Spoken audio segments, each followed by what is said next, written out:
Hello दोस्तों, बहुत स्वागत है आप लोगों का हमारी इस शानदार से प्लेटफॉर्म पे एक शानदार से सेशन को लेके। जैसे कि मैंने आप सबसे वादा किया था कि मैं आप लोगों के साथ में सोशल साइंस के हिस्ट्री का एक पेपर लेके आया हूँ अभी, जिसमें हम देखेंगे कि अरुणाचल प्रदेश में एग्ज़ाम हुआ है रिसेंटली। ठीक है, कहाँ पे हुआ है? अरुणाचल प्रदेश में टीजीटी का एग्ज़ाम हुआ है, जिसमें 100 क्वेश्चन पूछे गए हैं हिस्ट्री के। किसके? हिस्ट्री के 100 क्वेश्चंस पूछे गए। तो हम इस पेपर में हम इस सेशन में उन्हीं क्वेश्चंस को सॉल्व करने की कोशिश करेंगे। तो दोस्तों, ये क्वेश्चन सॉल्व करना सिर्फ इसलिए ज़रूरी नहीं है कि इससे आंसर की मिलती है जिन लोगों ने अरुणाचल का एग्ज़ाम दिया। ये इसलिए ज़रूरी है क्योंकि हमको जो अभी का जो सिस्टम है उसको समझने में मदद मिलती है, हमको खुद को अपडेट करने में मदद मिलती है। हम हिस्ट्री के स्टूडेंट हैं अगर, तो हमको ये अपडेट करने में मदद मिलती है कि अगर कोई किसी भी बोर्ड ने कहीं पे भी कोई नया क्वेश्चन पूछा है तो हम लोगों को अपनी जो एग्जिस्टेंस नॉलेज है, जो एग्जिस्ट करने वाली, उसमें हमको कुछ नया ऐड करने का मौका मिल जाता है इस तरह से, है ना। तो मुझे हमेशा ही ये चीज़ फैसिनेटिंग लगती है। और दूसरी भी बात ये है कि हम अपने आप को भी टेस्ट कर पाते हैं इसके माध्यम से कि हम लोग कहाँ पे अभी खड़े हैं, और हम लोगों की जो इन्फॉर्मेशन होती है, क्योंकि जो कॉम्पिटिटिव एग्ज़ाम्स होते हैं वो सिर्फ एक टॉपिक या एक कॉन्सेप्ट पे बेस नहीं होते हैं, वो कोशिश करते हैं कि पूरे सिलेबस को इनकलकेट किया जाए। तो मैं आप सबसे रिक्वेस्ट करूँगा कि इस सेशन को आप अच्छे से देखिए, और इस सेशन में आपके कितने मार्क्स बन रहे हैं वो भी बताइए, क्योंकि ये ज़रूरी है कि आपको पता हो कि अगर आप इस एग्ज़ाम में अपीयर किए होते तो आप कहाँ एग्जिस्ट कर रहे थे, आप कहाँ स्टैंड कर रहे थे। तो मैं आप सबसे रिक्वेस्ट करूँगा कि कमेंट बॉक्स में आप सब मुझे अपना इंडिविजुअल स्कोर बता रहे होंगे जो भी आप लोगों का इस पेपर में बन रहा है। तो मैं सीधा क्वेश्चन पे आता हूँ। हमारा जो पहला क्वेश्चन है वो हुन इन्वेजन के बारे में है। किसके बारे में? हुन इन्वेजन के बारे में है। देखो यार, ये पेपर थोड़ा, मैंने बताया कि कॉम्पिटिटिव एग्ज़ाम था, जॉब का एग्ज़ाम था, तो थोड़ा पेपर आपको मिलेगा भारी भरकम सा, ठीक है। तो उससे थोड़ा मैनेज कर लीजिएगा, है ना। तो बोल रहा है ये, consider the following statement about the हुन इन्वेजन। तो Hun known as Hephthalites and become powerful in Oxus Valley in the mid 5th century। ठीक है, तो क्या वो हेप्थलेथिस के तौर पे जाने जाते थे, और क्या वो ऑक्सस वैली में 5वीं सदी के आसपास पावरफुल बने, वहाँ वो सेटल हुए। तो क्या ये स्टेटमेंट सही है? जी बिल्कुल, ये स्टेटमेंट सही है। ठीक है, फिर देख लेते हैं। Toramana son and successor Mihirakula had his capital at the Sakala identified with the modern Sialkot. तो तारामन के जो बेटे थे मिहिरकुल, क्या उनकी कैपिटल सकाला थी जो आज के सियालकोट से मिलती है? ये हमको बताना है। ठीक है, तो क्या ये स्टेटमेंट सही है दोस्तों? ये स्टेटमेंट सही है तो बताइए। ठीक है, हाँ, ये स्टेटमेंट भी एकदम सही है। ठीक है, ये थर्ड स्टेटमेंट क्या कहती है कि Mihirakula was never defeated and successfully conquered all the northern part. देखो यार, ये कॉमन सेंस से पता चलता है कि, ठीक है, ऑल नॉर्दर्न इंडिया को अगर कॉन्कर किया होता तो हम लोगों को बहुत इनके बारे में पता होता। तो मिहिरकुल ने ऑल नॉर्दर्न पार्ट को तो नहीं किया था, बल्कि मिहिरकुल के बारे में आपको बता देता हूँ कि ये इनको हरा दिया गया था। किन के माध्यम से हराया गया था इनको? यशोधर्मन ने इनको हराया था। किन्हें हराया था? यशोधर्मन ने। ठीक है, यशोधर्मन ने इनको हरा दिया था, जो कि मालवा वाले थे। ये मालवा वाले यशोधर्मन, और इसके अलावा कौन थे भाई? इसके अलावा कौन थे इनके साथ में?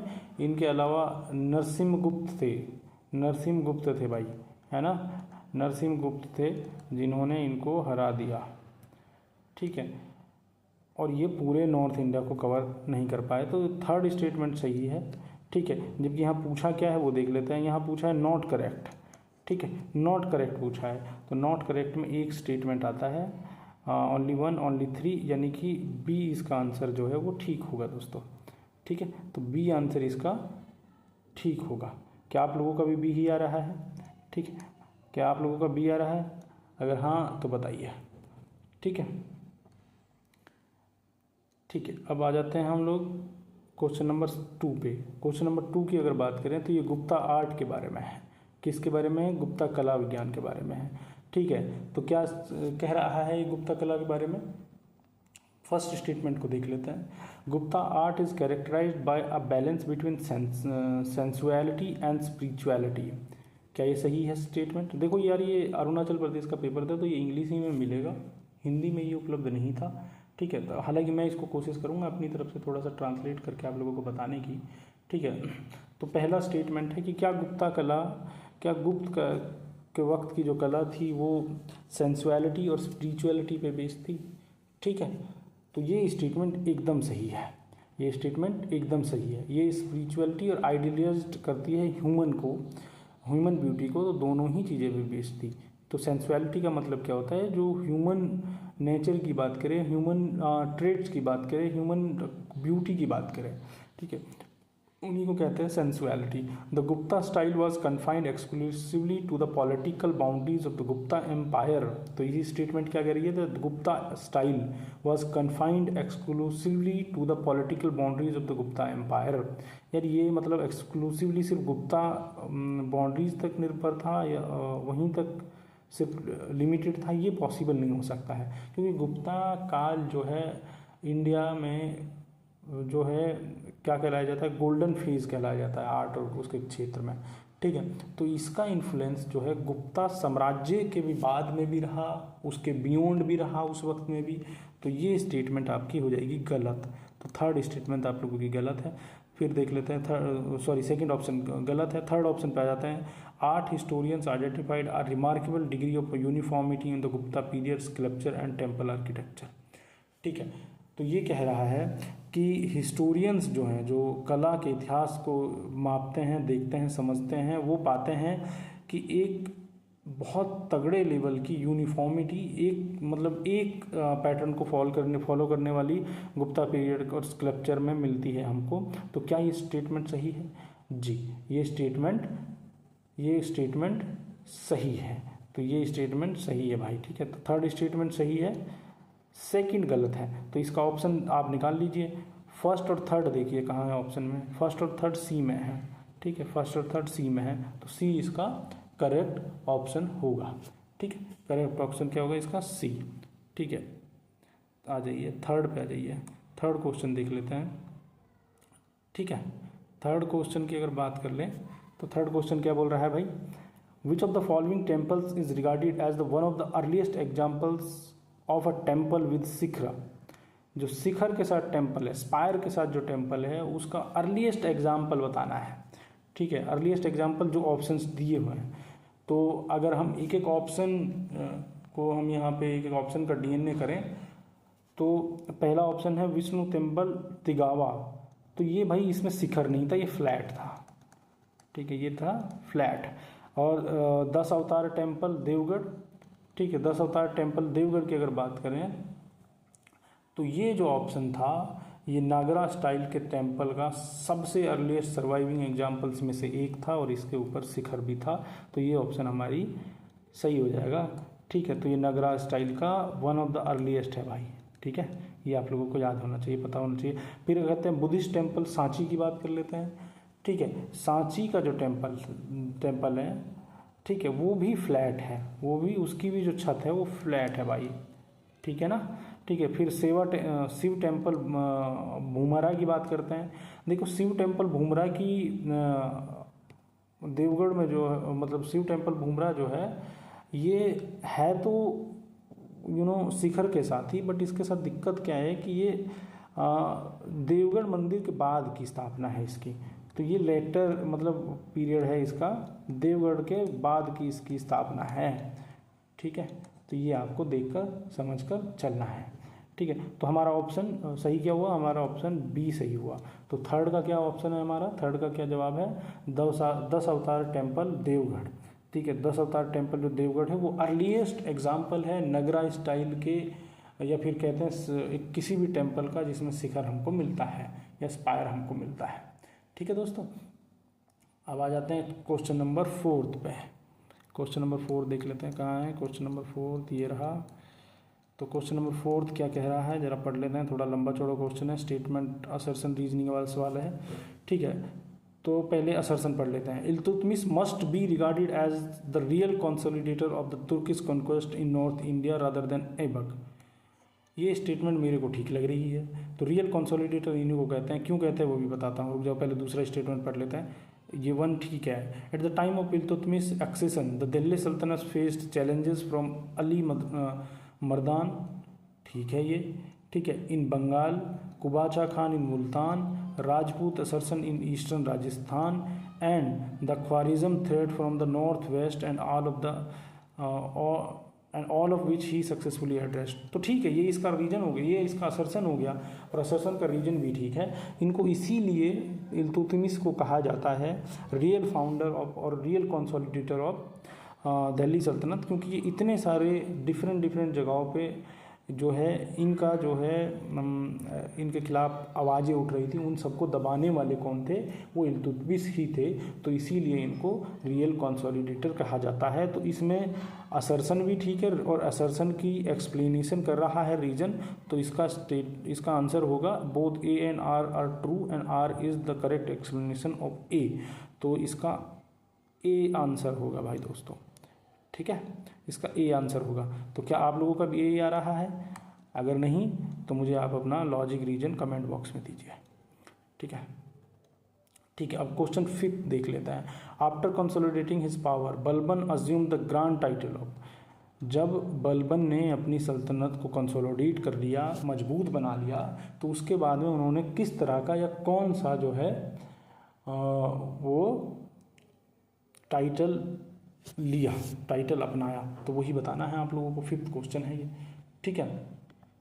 5th क्वेश्चन की बात कर लेते हैं। बताओ भाई, आ रहा है? चलो एक एक सारे ऑप्शंस की एक एक करके बात कर लें। तूतीय हिंद किसको कहते हैं? हम सब जानते हैं, अमीर खुसरो को तूतीय हिंद कहते हैं, ठीक है,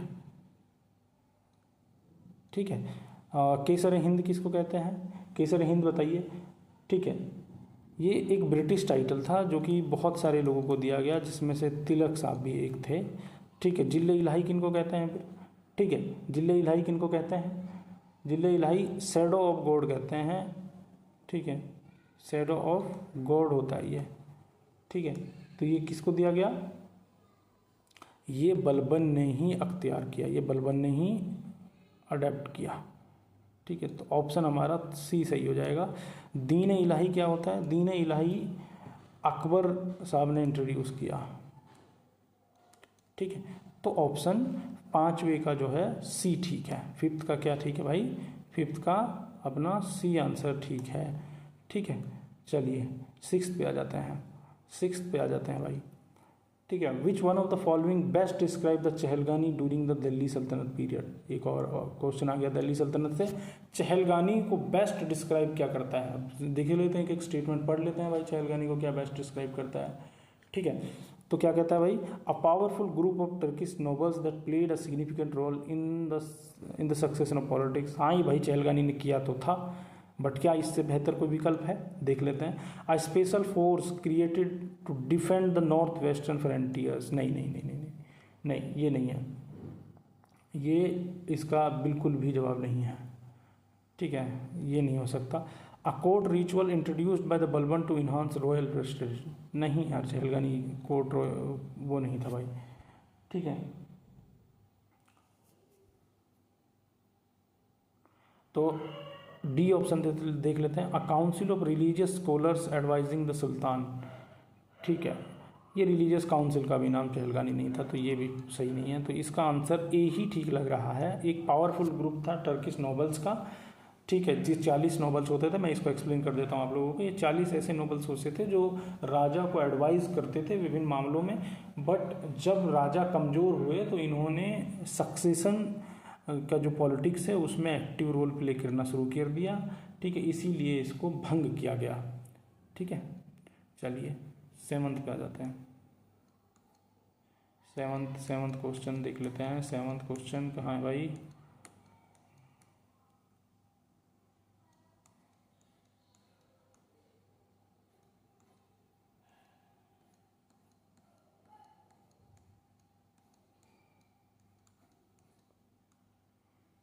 7th,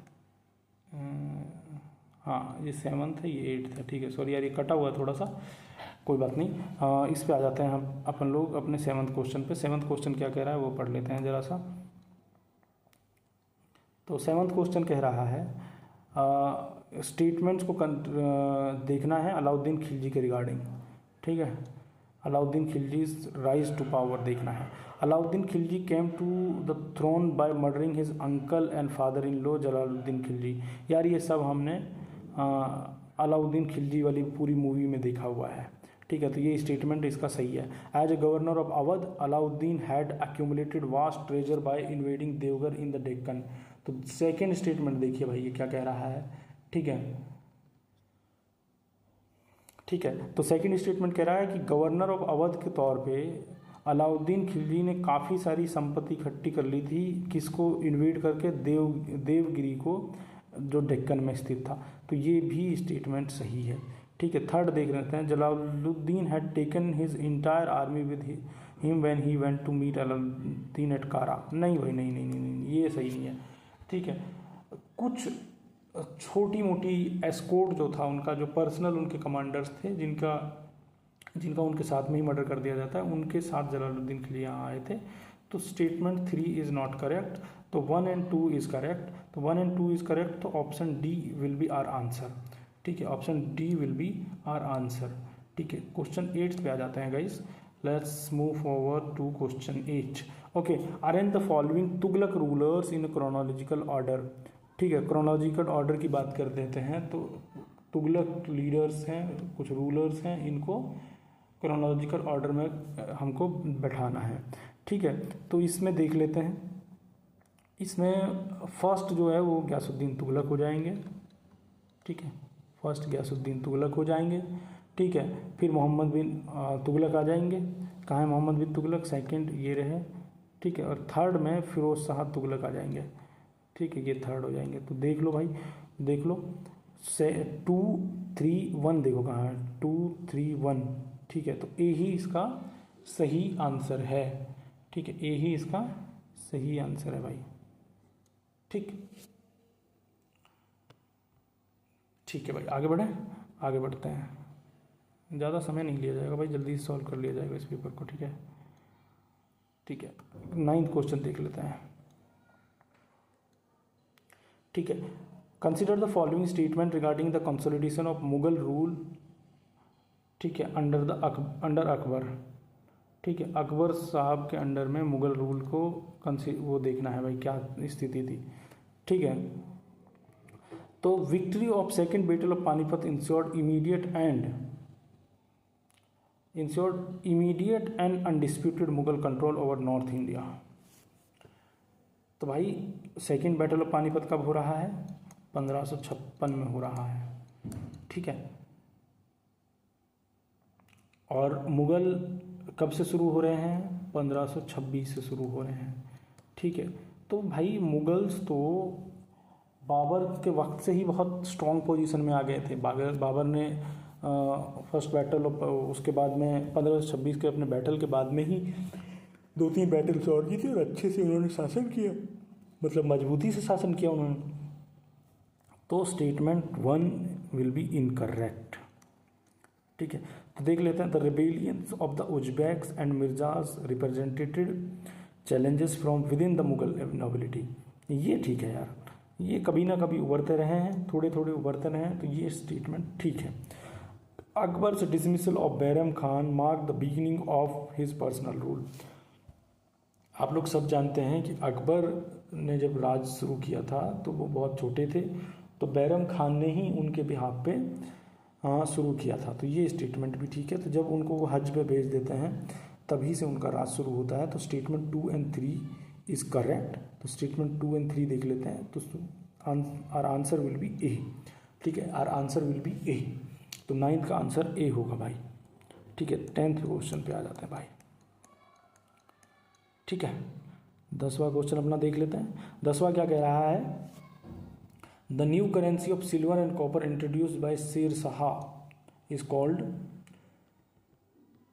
देख लेते हैं। तका और जित्तल नहीं भाई, ये तो इल्तुतमिश के थे ना, ठीक है। दाम एंड जित्तल, ठीक है, ये भी इनके नहीं थे भाई। इन्होंने तो रुपया और दाम किया था भाई, रुपया और दाम किया था। हम जानते हैं, आज भी हम पढ़ते हैं कि हमारा जो रुपया की टर्मिनोलॉजी है वो कहाँ से लिया गया है, वो लगभग शेर शाह सूरी से ही इंस्पायर्ड है।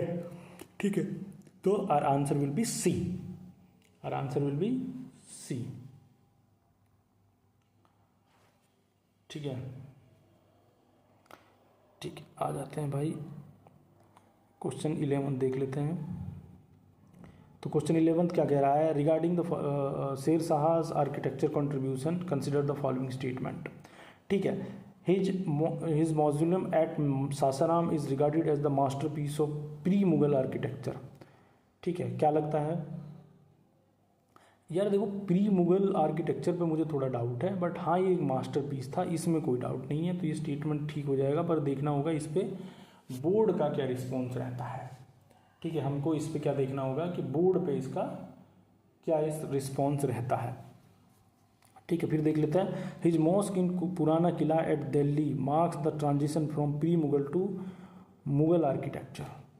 ठीक है, इसकी जो मॉस्क थी किले कुन्हा, क्या नाम था उसका, किले कुन्हा, क्या नाम था, किले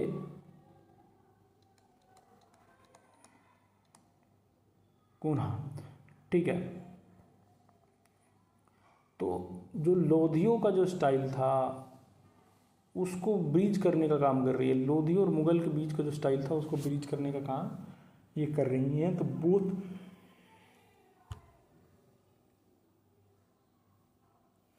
इसका आंसर बोथ 1 और 2 हो जाएगा, यानी कि सी हो जाएगा। ठीक है, यानी कि सी हो जाएगा। ठीक है भाई, आगे बढ़े, 12th क्वेश्चन देख लेते हैं। 12th क्वेश्चन क्या रह रहा है। ठीक है, the decorative technique known as the pietra dura reach its highest development under. ठीक है, तो भाई पेट्रोडोरा का हम जो सबसे पहले एग्जाम्पल देखते हैं वो तो इत्मादुद्दौला के मकबरे में देखते हैं, जो कि नूरजहाँ ने अपने पिताजी के लिए बनवाया था, उसमें देखते हैं। तो ये पीक पे कब पहुंचा, ये पीक पे पहुंचता है हम देखते हैं कि ताजमहल वगैरह के वक्त में। ठीक है, तो ताजमहल वगैरह के वक्त में पहुंचता है। तो ताजमहल किन के वक्त में बनवाया गया, ये शाहजहाँ के वक्त में बनवाया गया। तो option B will be our answer, option B will be answer. ठीक है, अगर ऑप्शन इनको देख लें तो जहांगीर किस चीज़ के लिए जाने जाते हैं, जहांगीर पेंटिंग वगैरह के लिए जाने जाते हैं भाई। ठीक है, अगर इनको ऑप्शंस को कबड्डी ने कर ले। औरंगजेब की बात करें, ठीक है, तो वो बहुत, जब भी ऑप्शन आए औरंगजेब के बारे में जान लीजिए कि उन्होंने बहुत लेविश आर्किटेक्चर वगैरह को मतलब बहुत डिस्करेज किया था, ना कि इनकरेज किया था। हुमायूं की अगर बात कर लें तो ये बहुत पहले की बात हो जाती है, उस वक्त में पेट्रोडोरा वगैरह थे नहीं। ठीक है, चलिए, which Mughal prince translated the Bhagavad Gita into Persian and describe the Upanishads as the confirming with the Quran. ठीक है, तो वो बात कर लेते हैं इसके बारे में। कौन से मुगल राजकुमार ने भागवत गीता को पर्सियन में वो किया, ट्रांसलेट किया और उपनिषद को कुरान के साथ डिस्क्राइब करके समझने की कोशिश की या समझाने की कोशिश की, तो वो देख लेता है। मुराद नहीं भाई, मुराद का कोई लेना देना नहीं था। आराम शाह की बात करें, ये मुगल प्रिंस ही नहीं है यार, क्या ये क्या ही ऑप्शन है, मुगल प्रिंस ही नहीं है। शाह शुजा की बात करें, ये भी कोई इनका कोई वो नहीं है, तो दारा शिकोह इसका आंसर है। दारा शिकोह ही को हम जानते हैं कि वो ही पढ़ने लिखने के वो थे, जिन जानते हैं आप, औरंगजेब के भाई थे ये दारा शिकोह। ठीक है, तो 13th का आंसर होगा डी। ठीक है भाई, चल आगे आ जाते हैं। 14th कहाँ है भाई यार, ये थोड़ा सा मतलब ऐसे ही मिला है हमको ना, तो थोड़ा भाई मैनेज करके चलिएगा। पर क्वेश्चंस अच्छे हैं, मतलब बहुत बुरे नहीं हैं, आप लोगों का टाइम वेस्ट नहीं होगा, आप लोगों को मज़ा आएगा और लगेगा कि कुछ नया सीखने को मिला है, मतलब टाइम हमारा वर्थ इट था देना यहाँ पे। ठीक है, देख लेता हूँ मैं अभी, बस कहाँ गया, क्वेश्चन नंबर 14th ये रहा। ठीक है, आई थिंक अब नहीं होगा ऐसे डिस्टर्बेंसेस में। चलिए भाई, क्वेश्चन नंबर 14 देख लेते हैं। तो क्वेश्चन नंबर 14 क्या कह रहा है, which of the following painters were in Jahangir court. Jahangir के कोर्ट में कौन कौन से पेंटर्स थे वो देखना है। ठीक है, एक एक करके कर लेते हैं। अब्दुस समद, ठीक है, अब्दुस समद अकबर साहब की कोर्ट से थे, राजा अकबर की कोर्ट से थे। ठीक है भाई, ये नहीं होंगे। अबुल हसन की बात कर लें, ये भाई जहांगीर के फेवरेट पेंटर थे, जहांगीर के फेवरेट पेंटर थे, ये याद रखना है आप लोगों को, हमेशा कभी क्वेश्चन गलत नहीं होगा। फेवरेट थे जहांगीर के ये। मीर सैयद अली की बात कर लें, मीर सैयद अली की बात कर लें, ये हुमायूं और अकबर के समय में थे भाई। ठीक है, ये हुमायूं और अकबर के वक्त में थे। उस्ताद मंसूर की बात कर लें, ये जहांगीर के वक्त में थे और ये जाने जाते थे नेचुरल हिस्टोरिकल जो पेंटिंग्स होती हैं, नेचुरल हिस्टोरिकल जो पेंटिंग होती हैं उसके लिए जाने जाते थे ये। ठीक है, तो चारों ऑप्शंस आपके सामने हैं, खोल के रख दिए हैं एकदम। तो हमारा आंसर क्या होगा, 1 और 4 होगा। हमारा आंसर क्या होगा इसका, हमारा आंसर होगा इसका 1 और 4। तो सॉरी मतलब 1 और 4 नहीं, 2 और 4। तो 2 और 4 कहाँ है, सी, ये रहा, क्योंकि अब्दुल समद तो अकबर साहब के वक्त के हैं ना। ठीक है, तो ये है हमारा अब तक का लेखा जोखा। तो हमारे 14 क्वेश्चन हो गए हैं दोस्तों। ठीक है, अब आ जाते हैं हम अगले क्वेश्चन पे। 15th क्वेश्चन देख लेते हैं भाई। ठीक है, 15th क्वेश्चन देख लेते हैं। The symbols of 1857 independence struggle was और वर। ये पूछ रहा है कि 1857 की क्रांति के वक्त में जो सिंबॉलिकल इशारे चल रहे थे हमारे आम भारतीयों के बीच में, वो किस आधार पे चल रहे थे। तो क्या उसमें ईगल का, नीचे से चलते हैं, तो क्या उसमें 2 स्वार्ड्स का इस्तेमाल हो रहा था, नहीं। ठीक है, स्कार्प का नहीं, ईगल का नहीं, उसमें हो रहा था लोटस और चपातीस का। चपाती आपने सबने पढ़ा होगा, एनसीईआरटी में दिया हुआ है, लोटस भी स्टैंडर्ड बुक्स में दिया हुआ है, तो इसका आंसर ए हो जाएगा। ठीक है, the largest number of soldiers who participated in the struggle of 1857 came from. ठीक है, अच्छा क्वेश्चन है यार, मतलब ये क्वेश्चन मेरे को अच्छा लगा, मतलब एक अच्छा प्रोस्पेक्टिव आपको देता है। ठीक है, तो इसका आंसर है, पहले इसका आंसर बी बता देते हैं। ठीक है, बी बता देते हैं। हालांकि बंगाल से भी बहुत हैवी नंबर्स थे, but not in comparison with Awadh के कंपैरिजन में थोड़े कम थे। ठीक है, तो अवध के कंपैरिजन में सबसे ज़्यादा है। बिहार की अगर बात करें, बिहार थोड़ा कम। ठीक है, एग्जैक्ट नंबर तो हमारे पास है नहीं, पर बिहार थोड़ा कम था। Rajasthan was not the main recruiter area, उस वक्त में राजस्थान मेन रिक्रूटर एरिया नहीं था। तो मेन कंपैरिजन आप तीनों को इन्हीं में कन्फ्यूजन हुई होगी, but let me tell you guys, Bengal में थोड़े ज़्यादा थे। बिहार अगर इसको मुझे कैटेगराइज करना हो तो अवध को मैं नंबर 1 पे रखूँगा, नंबर 2 पे बंगाल को रखूँगा, नंबर 3 पे मैं बिहार को रखूँगा। ठीक, तो हमारा आंसर क्या हो गया, हमारा आंसर बी हो गया 16th का भाई। ठीक है, 17th देख लेते हैं, 17th देख लेते हैं। 17th भी 1857 पे है। ठीक है, consider the following statements about changes in the military policy after 1857। अच्छा क्वेश्चन है ये भी अच्छा क्वेश्चन है, बताइए भाई इसका। ठीक है, देख लेते हैं। European troops were strategically placed at key areas, बिल्कुल सही स्टेटमेंट है भाई। Punjabis, Gorkhas and Pathans were declared martial. ठीक, ये भी स्टेटमेंट सही है भाई। Regiments were formed based on equality to prevent the accumulation of grievances. यार ये तो मतलब सोच कर ही, मतलब आराम से कॉमन सेंस के बेसिस पे इसको आदमी कर सकता था एलिमिनेट। तो इसका आंसर होगा भाई बी, 1 और 2। ठीक है, क्योंकि थर्ड स्टेटमेंट तो एकदम ही आगे ख़त्म कर दिया, मतलब क्वेश्चन अच्छा था बट थर्ड स्टेटमेंट एकदम फुद्दू था, मतलब एकदम ख़त्म गायब हो जा रहा था। Sorry guys. ठीक है,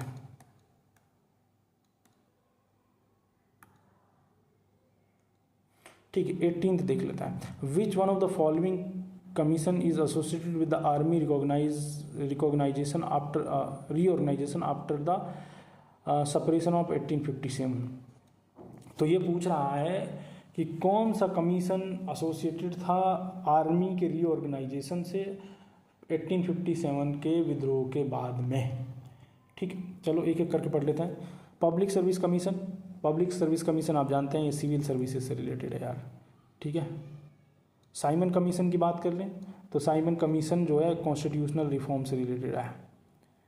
ठीक है, कॉन्स्टिट्यूशनल रिफॉर्म से।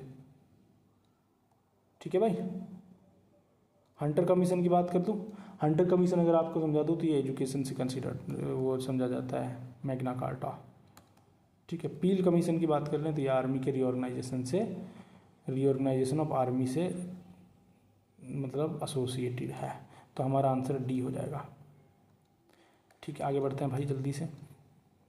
19th क्वेश्चन देते हैं। With reference to the government of India act 1858 which of the following was the supreme legislative authority governing British India.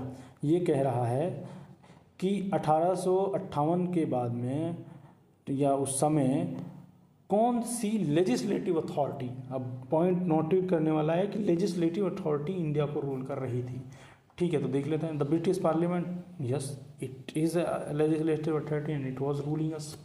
ठीक है, तो ये ऑप्शन सही है। बाकी ऑप्शंस का डीएनए देख लेते हैं, एक बारी थोड़ा एनालिसिस कर लेते हैं। क्वीन लेजिस्लेटिव नहीं हो सकती भाई, है ना, ये कॉन्स्टिट्यूशनली चलती हैं बट चुनी नहीं जाती हैं, ये वंशानुगत हैं, ये हेरिडेटरिकल हैं, ये हायरार्की पे चलती हैं, इनके ही परिवार में चलता है। ब्रिटिश कैबिनेट की बात कर देते हैं, ये जो क्राउन को एडवाइस करने का काम कर रही थी, रूल नहीं कर रही थी। ठीक है, एडवाइस करती थी बस। ठीक है, सेक्रेटरी ऑफ स्टेट की बात कर लेते हैं। ये एडमिनिस्टर किए थे बट आंसरेबल नहीं थे पार्लियामेंट के लिए, तो ये भी नॉमिनेटेड ज़्यादा होते थे, इलेक्टेड नहीं होते थे। तो इसमें इलेक्टेड एक ही बॉडी है और वो है ब्रिटिश पार्लियामेंट। देखो जहाँ पे भी लेजिस्लेटिव की बात आता है इट मीन्स कि elected, not the nominated one और नॉट द वो वंशानुगत। ठीक है, तो क्वेश्चन नंबर 20 देख लेते हैं। The first European to be elected as the president of Indian National Congress. Indian National Congress के पहले प्रेसिडेंट जो कि इलेक्ट हुए यूरोपियन थे, पहले यूरोपियन व्यक्ति जो कि इंडियन नेशनल कांग्रेस के प्रेसिडेंट नियुक्त हुए, वो बताइए। देखिए इस भाई फंस गया है गच्चे में, ये भाई फंस गया गच्चे में। देखिए एओ ह्यूम फाउंडर जरूर थे, he is a founder, but ये कभी भी प्रेसिडेंट नहीं चुनाए गए हैं। ठीक है, तो ये कभी भी प्रेसिडेंट नहीं बने, तो एओ ह्यूम गलत आंसर है। जॉर्ज यूल सही आंसर है इसका, जॉर्ज यूल इसका सही आंसर है। ठीक है, तो ये 1888 में वो बने। ये एक बिजनेसमैन थे शायद, आई थिंक ब्राज़ीलियन बिजनेसमैन थे। ये 1888 में पहली बार बने। ठीक है, 1894 में अल्फ्रेड वेब प्रेसिडेंट बने थे भाई। एनी बेसेंट की अगर बात करें तो ये 1917 में फर्स्ट वीमेन प्रेसिडेंट बनी थी। क्या बनी थी? First women president. कब बनी थी? 1917 में फर्स्ट वीमेन प्रेसिडेंट। ठीक है, 1917 में। तो ये इनके सारे चारों के चारों ऑप्शंस का एकदम आप लोगों के सामने डीएनए रख दिया गया है। ठीक है, तो क्वेश्चन 19 का क्या है भाई? क्वेश्चन 20 का आंसर होगा बी। क्वेश्चन 20 का आंसर बी होगा। आप लोग सब चेक कर लीजिए। ठीक है, और एक बारी बताइएगा आप लोगों का सही जा रहा है अभी तक? ठीक है, क्वेश्चन 20 देख लेते हैं, 21 देख लेते हैं। ठीक है, governors which of the following governor generals earn the epithet of clemency. ठीक है, तो कौन से गवर्नर जनरल को क्लेमेंसी की जो है एपिटेट प्राप्त हुआ? ठीक है, बात कर लेते हैं। चलिए भाई समझ लेते हैं, एक एक ऑप्शन देख लेते हैं। Don't worry. लॉर्ड कैनिंग की अगर बात करते हैं, सॉरी गाइस एक सेकंड, तो इन्हीं को ही क्लेमेंसी कैनिंग कहते थे लोग। इन्हीं को ही क्या कहते थे? इन्हीं को ही क्लेमेंसी कैनिंग कहते थे। क्यों कहते थे क्लेमेंसी कैनिंग इनको? ठीक है, इसका मतलब क्या होता है? ये इसका मतलब होता है डीले डाली जो पॉलिसीज़ लेके आता है, बहुत स्ट्रिक्टली जो रूल नहीं करता है। तो इनकी मॉडरेट जो पॉलिसीज़ थी, ठीक है, 1857 के बाद में, उनके लिए इनको क्लेमेंसी को कहते हैं। यानी कि आलसी उलझा हुआ सा जो आदमी होता है उसको क्लेमेंसी कहते हैं। लॉर्ड रिपन की अगर बात कर देते हैं, ये लोकल सेल्फ गवर्नमेंट और इलबार्टी बिल के लिए जाने जाते हैं। किसके लिए? लोकल सेल्फ गवर्नमेंट और इलबार्टी बिल के लिए, एंड इलबार्टी बिल के लिए जाने जाते हैं। ठीक है, अगर मैं मायो की बात कर लूँ, लॉर्ड मायो की बात कर लूँ, ये फाइनेंशियल डिसेंट्रलाइजेशन और मायो कॉलेज के लिए जाने जाते हैं। फाइनेंशियल डिसेंट्रलाइजेशन की अगर बात होगी कहीं पे, तो उसके लिए फाइनेंशियल डिसेंट्रलाइजेशन, ठीक है, और मायो कॉलेज इन्होंने बनवाया था, एंड मायो कॉलेज। ठीक है भाई, ठीक है। लॉर्ड इरविन की बात कर दूं अगर, तो ये गांधी इरविन पैक्ट से रिलेटेड है, ये आप सबको पता है, गांधी इरविन पैक्ट। एक एक ऑप्शन आप लोगों के सामने ऐसे खोल कर रख दिया जाएगा गाइस। ठीक है, बाकी आप बताइए, अब हमसे पहले जवाब दीजिए, हमको टाइम लगता है ना एक्सप्लेन करने में। चलिए 22वें क्वेश्चन पे आ जाए दोस्तों, 22वें क्वेश्चन पे आ जाते हैं। ठीक है, देख लेते हैं एक एक करके, इसका भी चेक से कर देते हैं इनका एक एक करके। ठीक है दोस्तों, तो देख लेते हैं। After the sentence of B G Tilak, who among the following had pleaded for the mercy and said my interest in Tilak is that of Sanskrit scholar. तो नीचे दिए गए ऑप्शंस में से तिलक के लिए माफ़ी मांगने का काम किन्हें नहीं किया था, इस आधार पे कि ये मेरा जो इंटरेस्ट है तिलक में वो इसलिए है क्योंकि वो संस्कृत के बहुत अच्छे स्कॉलर हैं, इसीलिए इनको माफ़ कर दिया जाए। ठीक है, ये किन्होंने कहा था। ठीक है, तो इसका आंसर देख लेते हैं, एक एक करके देख लेते हैं। नहीं, रविंद्रनाथ टैगोर साहब का इनसे इस चीज़ से कोई लेना देना नहीं है, तो ये नहीं हो सकते। मैक्स मुलर, ठीक, मैक्स मुलर ने कहा था ये तो इसका आंसर बी होगा भाई। ठीक है, तो इन्होंने कहा था कि इनकी जो सजा है उसमें लीनेंसी बरता जाए क्योंकि ये एक संस्कृत के बेहतरीन स्कॉलर हैं और हम लोगों के काम आ सकते हैं, हम लोगों की मदद कर सकते हैं। ठीक, बिपिन चंद्र की अगर बात करें, Bipin Chandra Paul, third option Bipin Chandra Paul. ठीक है, इन्होंने पॉलिटिकली सपोर्ट किया था, ही सपोर्टेड तिलक साहब, बट इन्होंने ये स्टेटमेंट नहीं दिया था। विलियम जोन्स की अगर बात करें, ये विलियम जोन्स तो पहले ही मर गए थे, तिलक साहब से बहुत पहले ये मर चुके थे। ठीक है, ऑलरेडी डाइड में रखो इसको।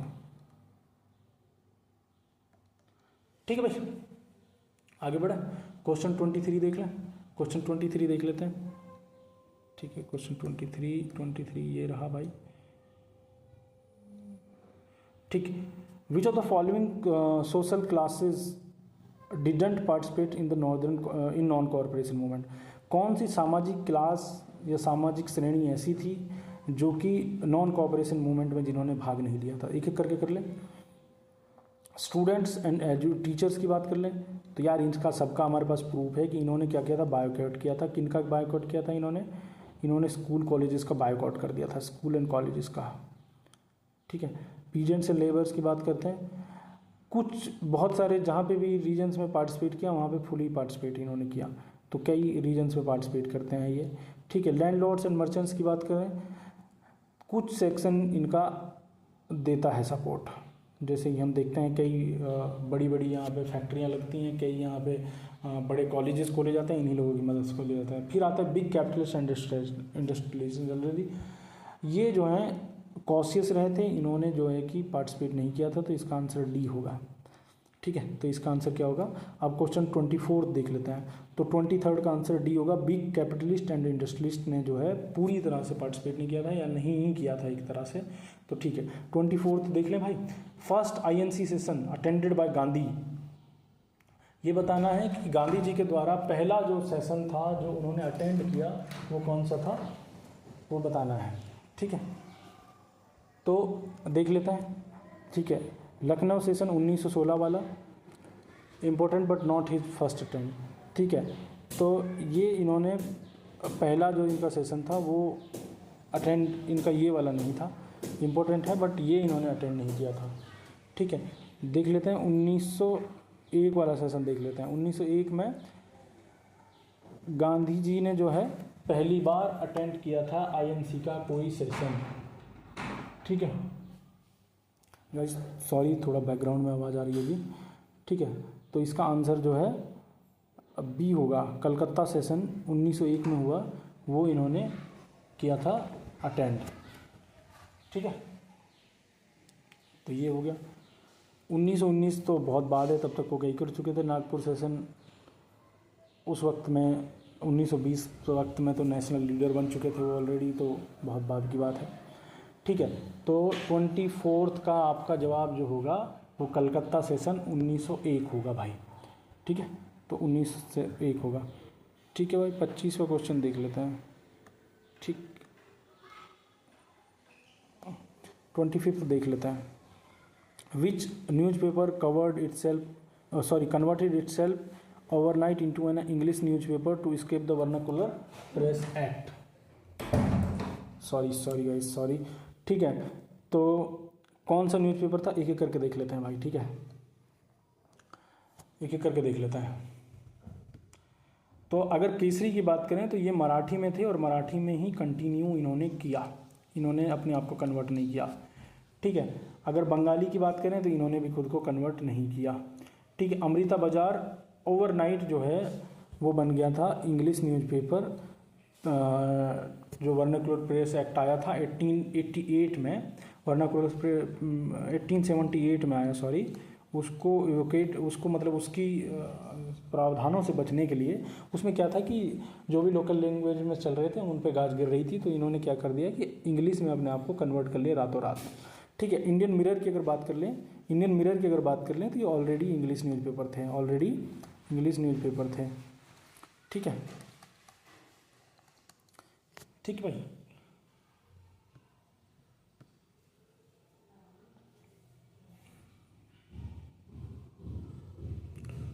ठीक, क्वेश्चन देख लेते हैं 26।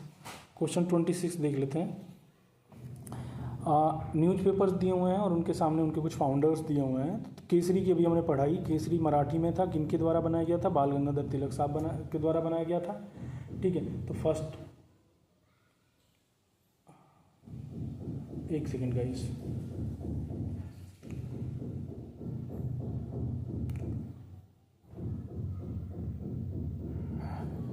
सॉरी गाइस, तो केसरी जो था, केसरी जो है, सॉरी यार इसमें थोड़ा मिस्टेक है, केसरी जो है वो बाल गंगाधर तिलक, हाँ यार सही तो है, केसरी जो है बाल गंगाधर तिलक। 1 का ए का बी हो गया, ए का 2 इसमें इन दो में है, तो बाकी ये दोनों नहीं हो सकते। ठीक है, ये दोनों हो ही नहीं सकते, इन दो को देख लेते हैं। बंगाली का देख लेते हैं, बंगाली का बी का जो है 1 हो गया, बी का 1 देख लेते हैं। बी का 1 कहाँ पे हो रहा है? सुरेंद्र नाथ बनर्जी।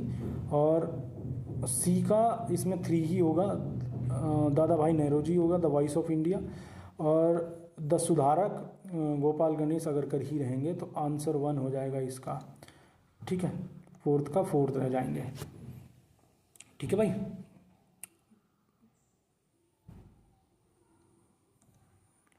ठीक है भाई, आगे देख लेते हैं। ये 27वां क्वेश्चन देख लेते हैं। ठीक है, 27वां क्वेश्चन क्या कह रहा है? 27वां कह रहा है कि जब भारत को आज़ादी मिली उस वक्त में यूके में कौन सी पार्टी पावर में थी, वो बताना है। ठीक है, तो देख लेते हैं भाई, एक एक करके देख लेते हैं। कंजर्वेटिव पार्टी की बात करें तो ये 1945 में हार गई। ठीक है, लॉस्ट इन 1947। ठीक है, और लेबर पार्टी की अगर बात करें तो यही सत्ता में थी उस वक्त में। देखते हैं इसके जो पीएम थे वो क्लेमेंट एटली थे लेबर पार्टी के, और वही इंडिपेंडेंस ग्रांट करते हैं इंडिया को। कौन थे? क्लेमेंट एटली। ठीक है, तो लिबरल पार्टी सत्ता में नहीं थी, तो इसमें कोई डिस्कशन का पॉइंट ही नहीं बचता है। तो लेबर पार्टी थी, लेबर पार्टी के पीएम उस वक्त में कौन थे? क्लेमेंट एटली थे।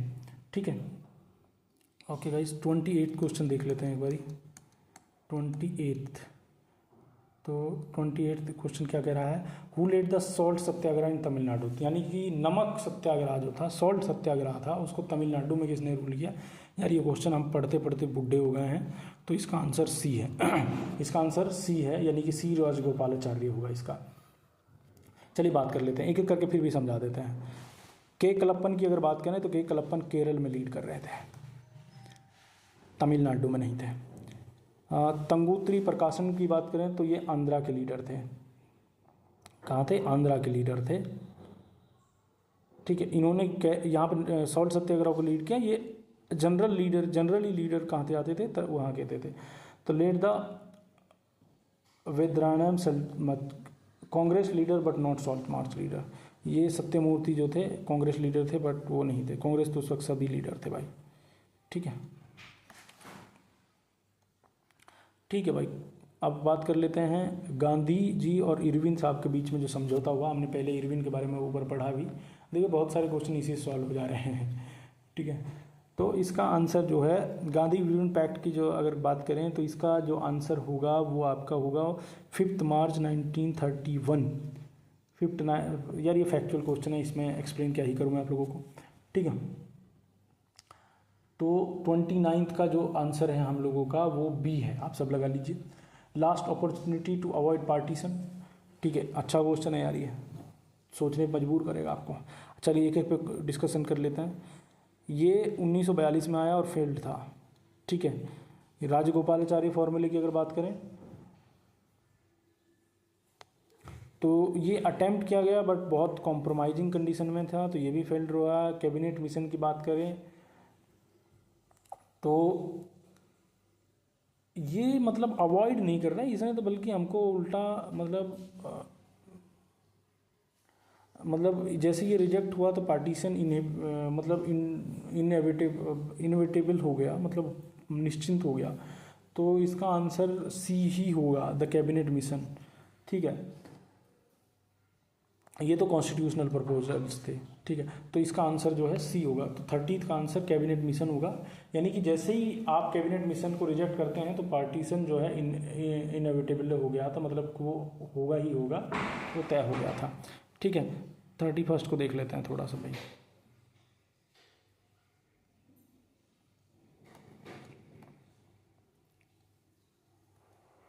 31st को देख लेते हैं। करेक्ट पूछ रहा है, करेक्ट क्रोनोलॉजिकल सीक्वेंस में लगाना है political life of Mahatma Gandhi. ठीक है, तो महात्मा गांधी जी द्वारा किए गए मूवमेंट्स को क्रोनोलॉजिकल ऑर्डर में लगाना है। तो देख लेते हैं, ये सही लगा हुआ है, 1917 का है। चंपारण 1900, अहमदाबाद जो है 1917 नहीं 1918 है भाई। ठीक है, 1918 है। ठीक, खेड़ा भी 1918 है, बट ये बाद का है इसके। ठीक है, नॉन कोऑपरेशन 1920 का है भाई। ठीक है, नॉन कोऑपरेशन 1920 का है। तो ये सही क्रोनोलॉजिकल ऑर्डर में ऑलरेडी लगा हुआ है, तो इसका आंसर बी है, 1, 2, 3 एंड 4। ठीक ठीक है भाई, आगे बढ़ें। यार सॉरी, थोड़ी आवाज़ आ रही होगी पीछे से। लुई सोलवे जो है थ्रोन को फ्रांस में कब लेते हैं, कब वो शासन में आते हैं, ये बताना है। तो इसका आंसर सीधा फैक्चुअल है 1974। ठीक है, इसका आंसर सीधा फैक्चुअल है 1974। ठीक है, ठीक है, आगे बढ़ते हैं। 33rd क्वेश्चन पे आ जाते हैं। ठीक है, 33rd अगर क्वेश्चन की बात कर लें, which event is generally regarded by historians as marking the beginning of the French revolution. ठीक है, बताइए बिगिनिंग ऑफ फ्रेंच रेवोल्यूशन किस चीज़ को माना जाता है? एग्जीक्यूशन ऑफ लुई सोलवी 1793 इसको माना जाता है? नहीं। The formation of the National Assembly, no. Important political event है, बट इसको एक बिगिनिंग ऑफ फ्रेंच रेवोल्यूशन के तौर पे नहीं देखा जाता है। स्टॉर्मिंग ऑफ द बेस्टाइल, मतलब जो बेस्टाइल का जो जेल था उसको तोड़ना ही सिंबॉलिकली शुरुआत माना जाता है फ्रेंच रेवोल्यूशन की, आप सब जानते हैं। ठीक है, तो अगर टेनिस कोर्ट की बात करें तो टेनिस कोर्ट ओथ जो है कॉन्स्टिट्यूशनल फॉर्मेशन में इम्पोर्टेंट है, ना कि फ्रेंच रेवोल्यूशन के स्टार्टिंग के लिए। ठीक है, तो ये है। चलिए आगे बढ़ते हैं। 34th क्वेश्चन देख लेते हैं। 34th क्या कह रहा है? 34th कह रहा है, which of the following was the most immediate financial cause of the French revolution. तो इमीडिएट फाइनेंशियल कॉज क्या था उसका फ्रेंच रेवोल्यूशन का, देख लेते हैं। Industrial decline in France, no. Heavy expenditure on wars and royal extravaganza, हाँ ये था भाई। मतलब वहाँ की क्या था कि जो वॉर्स पे बहुत सारा उन्होंने खर्च किया, और जो राजा महाराजाओं की जो एक्स्ट्रा मतलब जो लेविस लाइफ थी, उसी के कारण जो है लोगों पे इतना वजन पड़ा कि जो फाइनेंशियल क्राइसिस वहाँ आ गया। तो बी आंसर हो गया इसका। फेलियर ऑन कॉलोनियल ट्रेड, इसका कोई लेना देना नहीं है, सेकेंडरी कॉज है। राइज ऑफ सोशलिज्म की बात करें तो ये बहुत बाद की बात है। ठीक है, तो मतलब बी आंसर है इसका। ठीक है, चलिए 35th देख लें भाई। 35th क्वेश्चन क्या कह रहा है? 35th क्वेश्चन हमारा जो है ये कह रहा है, consider the following statement, the first state consisted mainly of the clergy. जो फर्स्ट स्टेट था वो मेनली क्लर्जी के बारे में था, ये बताता है।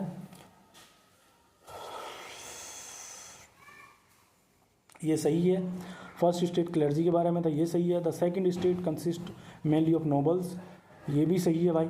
ठीक है, the third state enjoyed significant political privileges, नहीं भाई, इसके ऊपर तो सबसे ज़्यादा मतलब वो हो रहा था, this is being most exploited state, that's why we have seen French revolution. ठीक है, इसी की वजह से हम रेवोल्यूशन देखते हैं। तो थर्ड को गलत मान के 1 और 2 कर दीजिए, यानी कि ए इसका सही आंसर होगा। तो 35 का क्या सही आंसर है? 35 का ए सही आंसर है। ठीक है, 35 का क्या है भाई? ए, यानी कि स्टेटमेंट 1 और 2 सही है, स्टेटमेंट 3 गलत है। ठीक है, आगे बढ़े भाई, आगे बढ़ते हैं। 36 क्वेश्चन देख लेते हैं, यहीं पे है, ये छोटा ही क्वेश्चन है, ज़्यादा बड़ा नहीं है। The rain of terror 1793 to 1794 is most closely associated with the leadership of. जो रेन ऑफ टेरर जिसको कहा जाता है वो किससे एसोसिएटेड था, ये बताना है। ठीक है, बात कर लेते हैं एक एक करके। जॉर्ज डेंटन की बात कर लेते हैं। भाई ये तो एक रेवोल्यूशनरी लीडर थे, ये तो एक रेवोल्यूशनरी लीडर थे भाई, टेरर में कहाँ से आ गए बेचारे। ठीक है, नेपोलियन बोनापार्ट की बात कर लेते हैं। बहुत बाद की बात है और ये इन सब से एसोसिएटेड नहीं थे, और आप जानते हैं नेपोलियन बोनापार्ट की हिस्ट्री बहुत बाद की बात है। ठीक है, मैक्सिमम रॉबेस्पियरे, ठीक है, ये वो आदमी थे जिन्होंने पब्लिक सेफ्टी की जो कमेटी थी उसको लीड किया ड्यूरिंग द टेरर। ठीक है, तो इसका आंसर सी होगा। लुईस, इसकी बात करें, सोल्वे की बात कर लें, तो लुईस सोल्वे की अगर बात कर लें तो लुईस सोल्वे का क्या था कि ये एग्जीक्यूट कर दिए गए थे इसी पीरियड में। क्या कर दिए गए थे? एग्जीक्यूट कर दिए गए थे। ठीक है, 37वां क्वेश्चन देख लेते हैं। 37वां क्वेश्चन क्या कह रहा है? The French revolution promoted the idea of liberty and equality. ठीक है, 37वां क्वेश्चन कह रहा है,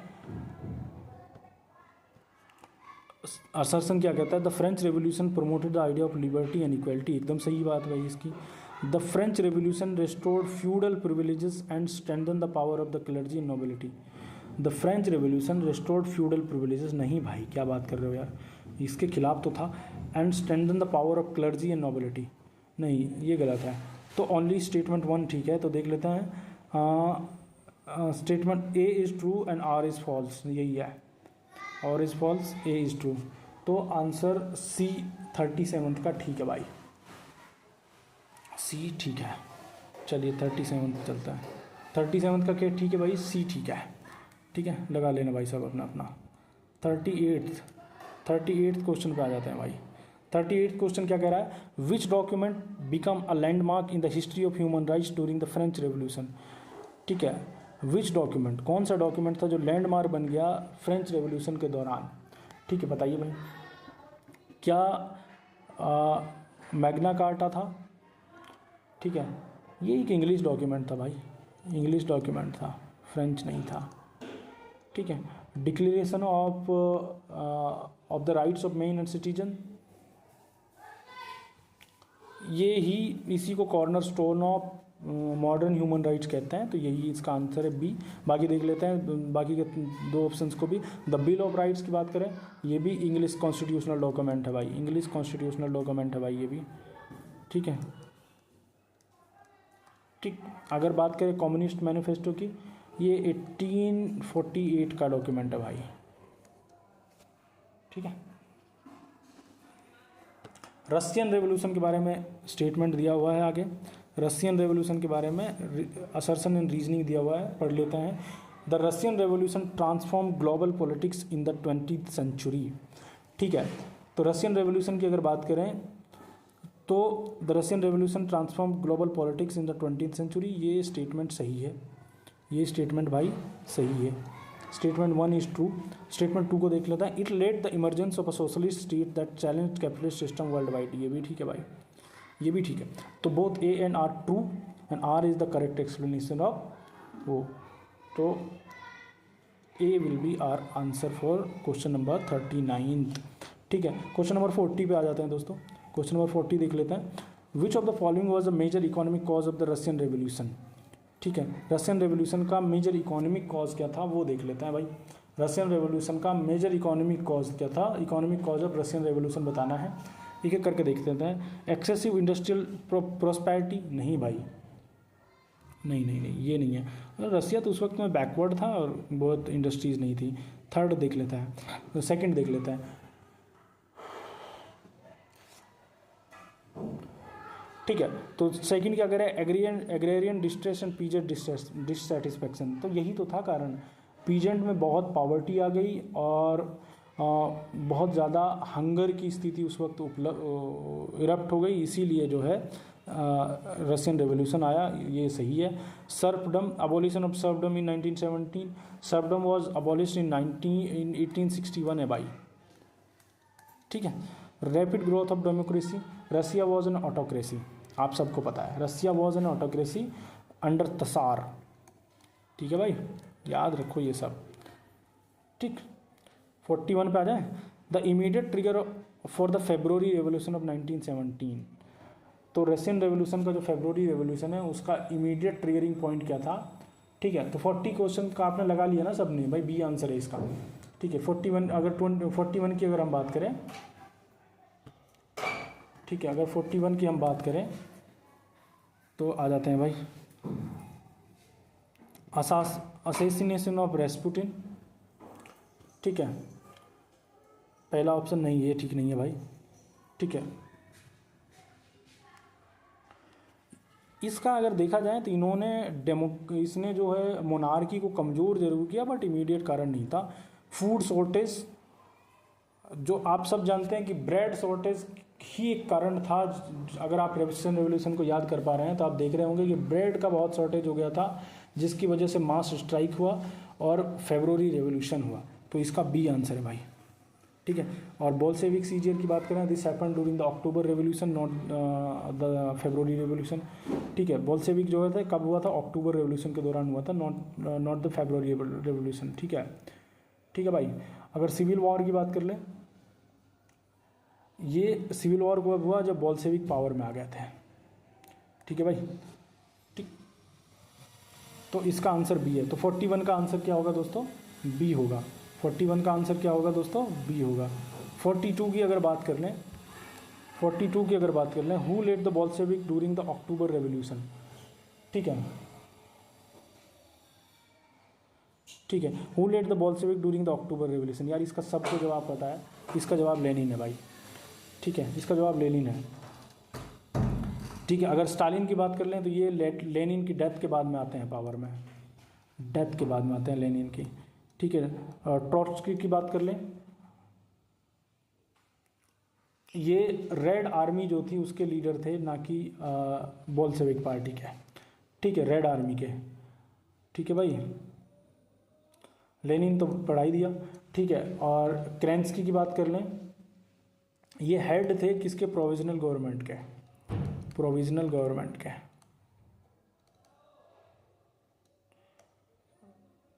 ठीक है भाई। चलिए आगे बढ़ लें, 43 पे आ जाएं, 43 पे आ जाते हैं। यार ये कुछ लोकल क्वेश्चन है, बट क्योंकि हम ये पेपर कर रहे हैं तो एक बार इनको भी देख ही लेते हैं अब, है ना, ठीक है।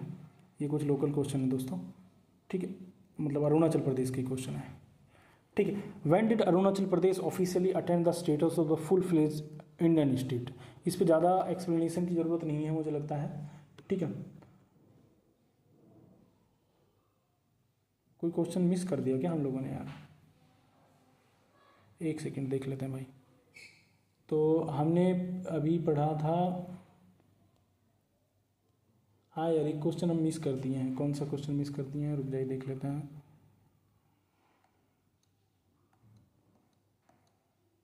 फोर्टी टू है ना ये भाई 42, यार 43 क्वेश्चन का है, 43rd क्वेश्चन का है भाई, 43rd होगा, इसी में देख लेता हूँ, थोड़ा यार ऊपर नीचे है गाइस, थोड़ा मैनेज करके चलिए, ठीक है। कहाँ कहाँ से पता नहीं जुगाड़ लगा के मंगवाया है। 43rd question, 43rd I think ये रहा, 43rd ये रहा question, sorry guys. The Bolsheviks gained the power support in 1917, ठीक है। असर्शन ये है, असर्शन क्या बोल रहा है भाई, the Bolsheviks gained popularity support in 1917, ये ठीक है यार, ठीक है, ये ठीक है, ठीक है। स्टेटमेंट 1 इज ट्रू, ठीक है।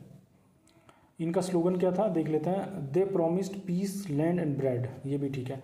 तो असर्शन और रीजनिंग दोनों ठीक है, और क्योंकि ये सपोर्ट इसीलिए इनको मिला था क्योंकि इन्होंने वादा किया था इन्होंने क्या वादा किया था, इन्होंने प्रॉमिस किया था पीस, लैंड और ब्रेड का, तो इसीलिए इनको सपोर्ट मिलता है। तो both assertion and reasoning are true and assertion is explained by the reasoning. ठीक है, तो statement 1 will be our right answer for question number 43। ठीक है, देख लेते हैं 44th क्वेश्चन देख लेते हैं, जल्दी जल्दी कर लेते हैं यार थोड़ा सा, है ना। 44th क्वेश्चन देख लेते हैं। Global significance of Russian revolution की बात कर लेते हैं। Global significance of Russian revolution कहाँ है? Which of the following best explain the global significance of the Russian revolution. तो रशियन रेवोल्यूशन के ग्लोबल सिग्निफिकेंस की बात कर लेते हैं। ठीक है, तो इट इनक्रेज द कॉलोनियल एक्सपेंशन, नहीं यार क्या बात कर रहे हो, हटो। It inspired socialist and communist movements world wide, ये सही है भाई, बी आंसर इसका सही आंसर होना चाहिए। It ended nationalism in Europe, नहीं यार क्या ही लेना देना है। इट रेस्टोर्ड फ्यूडलिज्म, नहीं एकदम गलत, एकदम गलत है। देखिए अब बात कर लेते हैं भाई, अगर कॉलोनियल एक्सपेंशन की बात करें तो इन्होंने एंटी कॉलोनियल मूवमेंट को बढ़ावा दिया था, ना कि इसको बढ़ाया था। एंड ये inspired socialist and communist movement world wide, ये भी ठीक स्टेटमेंट है। It ended nationalism in Europe, ठीक है, नेशनलिज्म कंटिन्यू रहा था। इट एबॉलिश फ्यूडल स्ट्रक्चर, तो फोर्थ स्ट्रक्चर को इन्होंने एबॉलिश किया था। तो स्टेटमेंट 44th का जो है बी आंसर है। 44th का क्या है? बी आंसर है। ठीक है, 45th देख लेते हैं। Before the outbreak of World war 1 Germany was a member of which alliance. ठीक है, Germany was a member of which alliance, बताइए भाई। अगर मैं बात कर लेता हूँ, एक एक करके बात कर लेता हूँ, जब बता देता हूँ।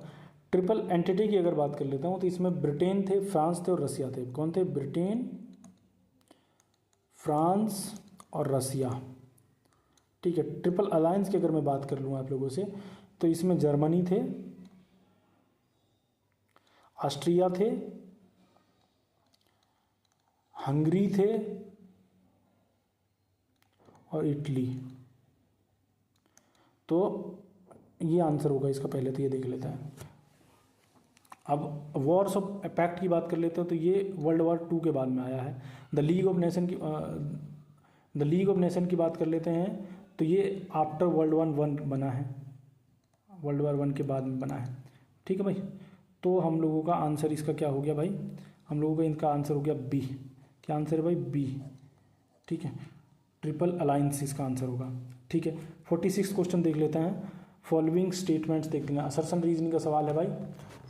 कॉज पूछे हैं वर्ल्ड वॉर 2 के, तो देख लेते हैं। पहले असर्शन देख लेते हैं। The assassination of archduke Franz Ferdinand was the sole cause of World War 2। देखिए सोल कॉज पूछ लिया है, तो आर्क ड्यूक जो थे, फ्रांज फर्डिनेंड जो थे, वो एक कारण जरूर था, ट्रिगरिंग कारण था, पर ठीक है, पर एकमात्र कारण नहीं था।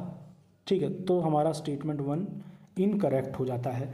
अगर मैं बात करता हूँ militarism, imperialism, nationalism and alliance had already created tension in Europe before 1914। अगर 1914 की अगर मैं बात कर लूँ तो इन्होंने पहले से ही टेंशन्स क्रिएट कर रखी थी यूरोप में। ये स्टेटमेंट आपका ठीक है। तो A is false and R is true is right answer, तो इसका आंसर सी होगा भाई। ठीक है, 47th पे आ जाए, 47th पे आ जाते हैं दोस्तों। ठीक है, 47th क्वेश्चन देख लेते हैं। Which of the following events is regarded as the major example of the policy of appeasement. Policy of appeasement की बात कर लेते हैं। क्या है पॉलिसी ऑफ अपीजमेंट? ठीक है, बात कर लेते हैं, एक ऑप्शन को देख लेते हैं। ठीक है, तो ये कह रहा है कि अगर उसकी बात कर लेते हैं, जर्मन इन्वेजन ऑफ पोलैंड। यार ये किस तरह से, किसी के भी अपीसमेंट की बात नहीं हो सकता। किसी एक कंट्री किसी दूसरी कंट्री को अगर इन्वेड कर रहा है तो ये गलत ऑप्शन हो जाएगा। ठीक है, और ये वर्ल्ड वॉर 2 के बाद में हो रहा है। म्यूनिक एग्रीमेंट की बात कर लेते हैं, तो अगर Britain and France allowed Hitler to annex Sudetenland, तो ये एक है म्यूनिक एग्रीमेंट के अंतर्गत क्या हुआ था, ब्रिटेन और फ्रांस ने हिटलर को अलाउ कर दिया था अनेक्स करने के लिए एक सुडेटलैंड था उसको। तो बी आंसर हो जाएगा हमारा। और अगर पर्ल हार्बर पे अटैक की बात कर लेते हैं, ठीक है, ये वही अटैक था जिसके बाद में यूएस जो है इंटर हो जाता है वर्ल्ड वॉर 2 में। ठीक है, तो और वैसे भी यार किसी कंट्री पे अटैक किस तरह से किसी के अपीसमेंट की बात हो सकती है। रशियन रेवोल्यूशन की बात कर लेते हैं, तो ये एकदम अनरिलेटेड है इससे भाई। ठीक है, और वैसे भी अपीजमेंट की बात नहीं हो रही है। और अपने हकों की बात हो रही है, हक के लिए सब लोग लड़ रहे थे, कोई किसी का अपीसमेंट नहीं कर रहा था। ठीक है, 48 देख लें भाई।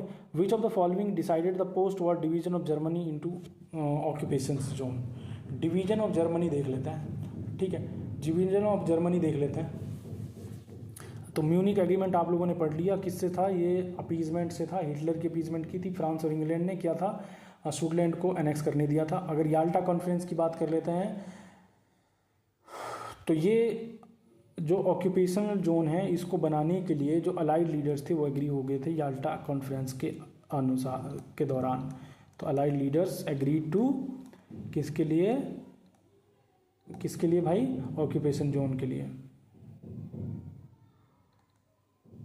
ठीक है, लुकार्नो ट्रेटीज देख लेते हैं। ये यूरोपियन बॉर्डर की बात कर रहा है। ठीक है, यूरोपियन बॉर्डर की बात करता है। ठीक है, और वाशिंगटन नेवल कॉन्फ्रेंस देख लेते हैं। ये नेवल डिसआर्मामेंट की बात करते हैं। ये किसकी बात करते हैं? नेवल डिसआर्मामेंट की बात करते हैं। ठीक है, नेवल डिसआर्मामेंट की बात करते हैं। ठीक, अगर 49 की देख लेते हैं, फिर 49 क्वेश्चन देख लेते हैं थोड़ा सा। 49 कहता है which additional institution among the Adis function as a village council of judicial body. ओहो, ये भाई उसका क्वेश्चन है अरुणाचल प्रदेश का। ठीक है, अरुणाचल प्रदेश के लोकल क्वेश्चन है ये। ठीक है, तो ये बोल रहा है कि आदि जो वहाँ का ट्राइबल क्लैन है उसमें से विलेज काउंसिल जो जुडिशियल बॉडी से जुड़ी हुई है वो कौन सी है या कौन सी नहीं है, पूछ रहा है। ठीक है, बात कर लेते हैं इसके बारे में भी। ये केबांग क्या है? ये ट्रेडिशनल विलेज काउंसिल है जो कि जुडिशियल इंस्टीट्यूशन से जुड़ी हुई है। तो यही इसका आंसर है। ये विलेज काउंसिल है, ट्रेडिशनल विलेज काउंसिल है। ठीक है, और बुलियांग की बात करें तो यहाँ का जो ये नई सी ट्राइब है, नई सी जो ट्राइब है इससे एसोसिएटेड है, ना कि ठीक है आदि ट्राइब से। और नयल की बात करें, नयल की अगर बात करें, ठीक है, ये आदि से जुड़ा हुआ नहीं था। मेंबा की बात करें, ट्राइब की बात करता है, कोई इंस्टीट्यूशन नहीं था मेंबा। ठीक है भाई, एक ट्राइब है अपने आप में। ठीक, क्वेश्चन नंबर 50 देख लें थोड़ा सा। क्वेश्चन नंबर 50 देख लेते हैं। तो the traditional political institution known as Buliang, ठीक, was primarily associated with which tribe. एक ऐसा पॉलिटिकल इंस्टीट्यूशन है जो बुलियांग कहलाया जाता था, उसको किस क्या है वो देखना है। विच ट्राइब से, वो किस टाइप से एसोसिएटेड था वो देख लेते हैं।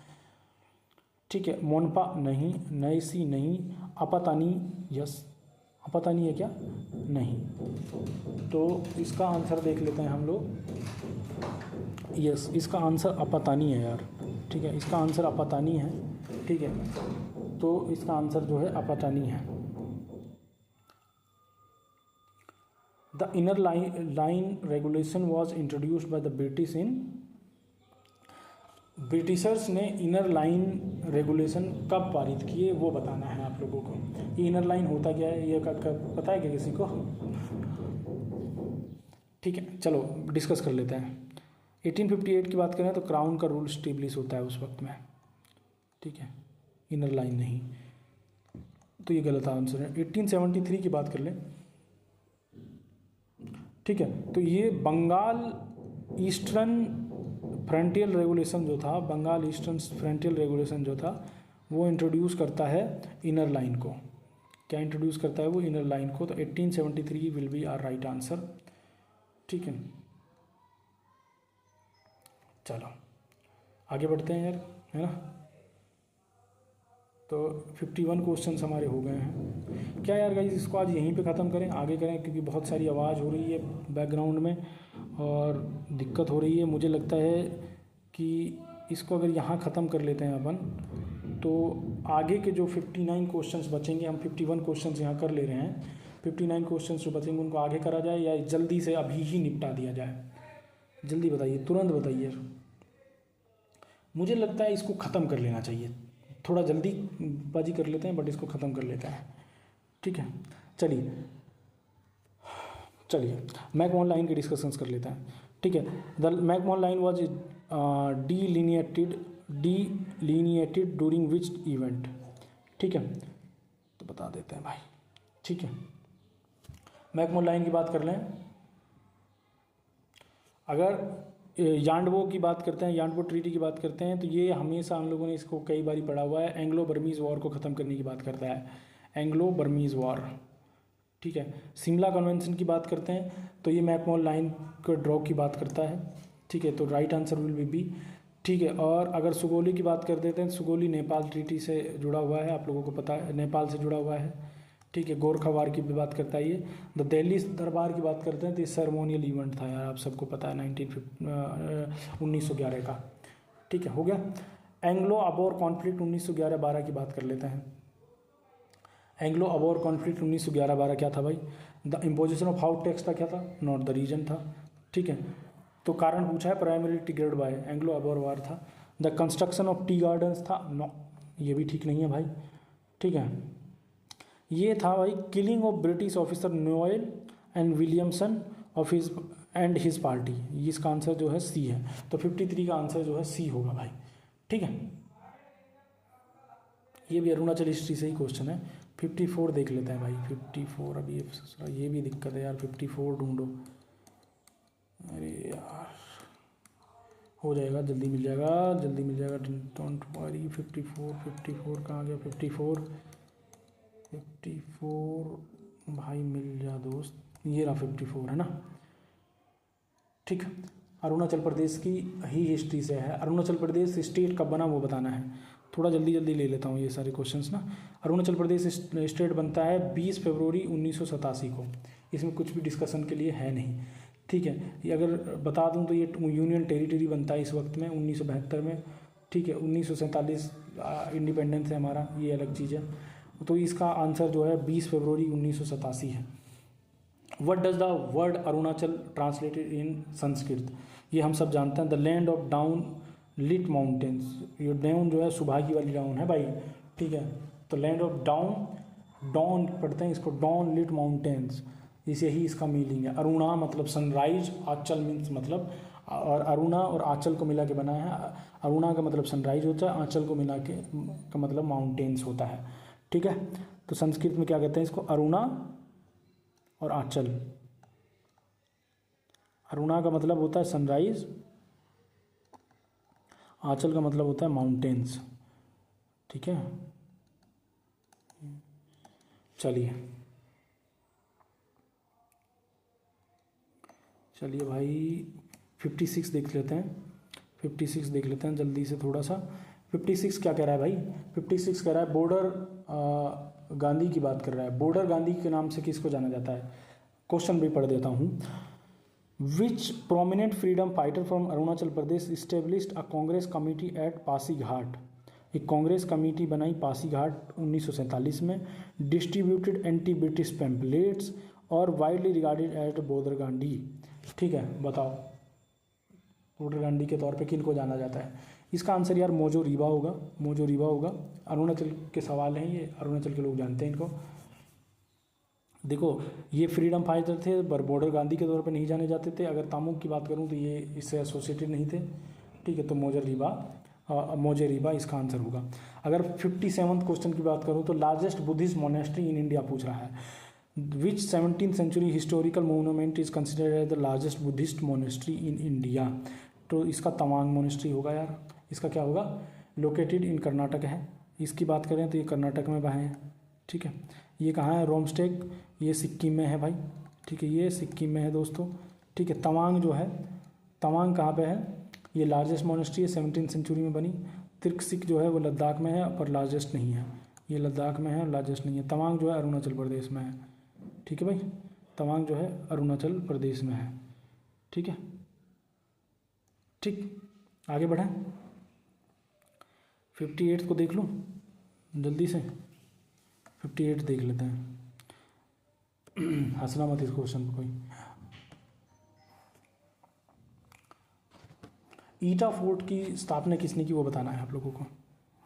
अरुणाचल प्रदेश में ईटा फोर्ट है, fort which give the capital it's name, जिसने ईटानगर भी, जिसके नाम पे ईटानगर बनता है, उसी के नाम, उसी डायनेस्टी उसी को किस डायनेस्टी ने बनाया वो बताना है। तो इसका आंसर होगा चूतिया डायनेस्टी, ठीक है। इसका आंसर होगा चूतिया डायनेस्टी, ठीक है।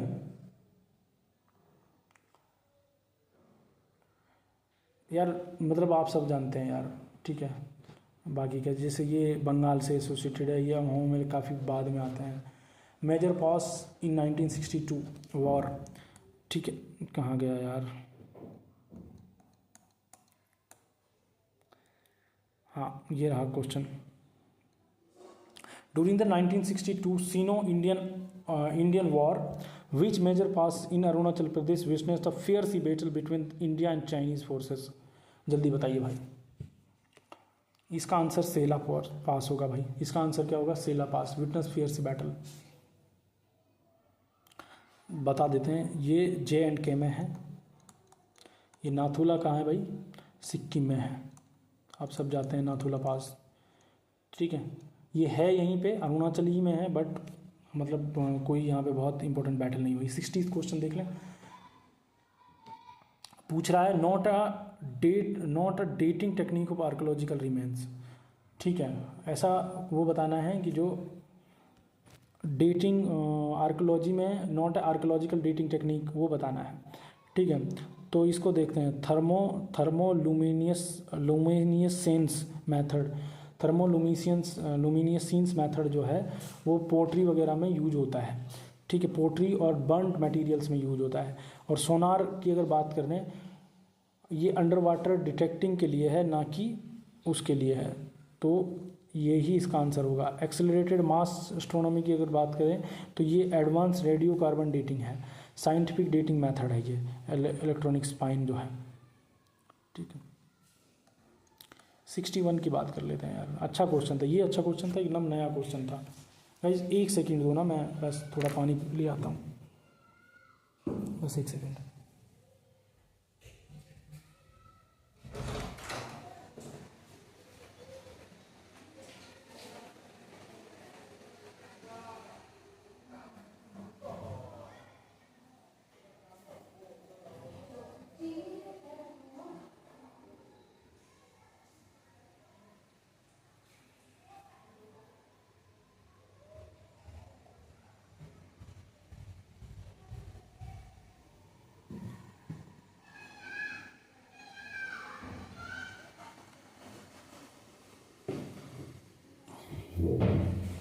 सॉरी गाइस, बैकग्राउंड नॉइसेस के लिए आई एम रियली सॉरी यार, उसके बारे में कुछ नहीं कर सकता, ठीक है।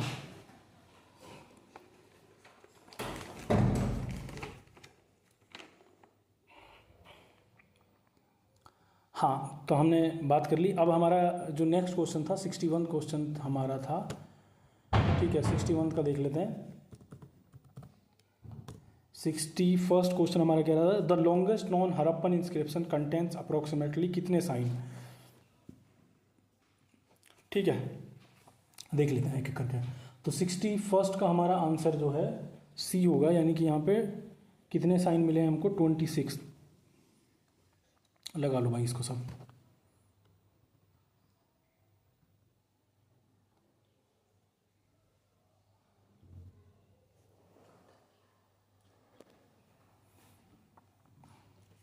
ठीक उसके बाद में 62nd क्वेश्चन जो है, 62nd क्वेश्चन का देख लेते हैं। Which of the following is not a part of 8 fold path अष्टांग्या का मार्ग।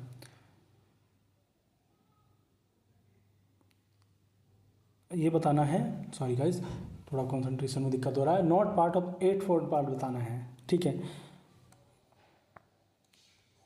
ठीक है। तो इसका आंसर जो है राइट स्पीच था, राइट एक्शन था, बुद्धिज्म, राइट सेक्रीफाइसेस। भाई सेक्रीफाइसेस में, बुद्धिज्म में सेक्रीफाइसेस कहाँ से आ गए तो बुद्धिज्म में सेक्रीफाइसेस नहीं होते हैं, तो ये इसका पार्ट नहीं है। वन ऑफ द 8 और राइट मेडिटेशन भी एक पार्ट था, तो इसका आंसर सी है। इसमें नॉट पार्ट पूछा है तो सी आंसर हुआ इसका, ठीक है भाई, ठीक है। 63rd क्वेश्चन पे आ जाते हैं दोस्तों।